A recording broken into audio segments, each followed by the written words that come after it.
everyone, my name is Jocelyn and I'm a presenter from Boundless Brilliance. So the materials that you need for this experiment, you can find it anywhere in your house. The materials are a glass of water and a piece of paper. And that's literally it. I am filming right now, so I'm gonna use a bowl, but if you can do it in a bathtub or at a sink, it would be a more ideal choice than using a bowl. Alright, so let's do the experiment together, and then I'm going to explain why this is happening. And so follow my steps. So take this glass of water, and then take this piece of paper. The paper that you're using should cover up your palm, and it should also cover up the rim of the glass or the cup you're using as well. Okay, and then we're going to gently put it at the rim over here. It should be center.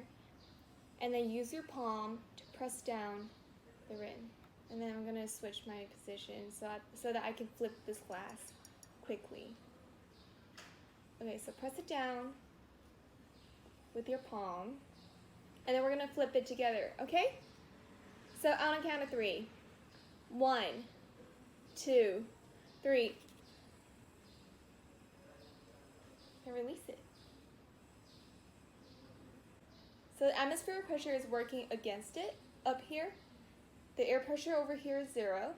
Gravity is working downwards, and there's surface tension that's working over here. That's sticking the paper onto it, and the atmospheric pressure is pushing the paper upwards so that the water doesn't fall down due to gravity.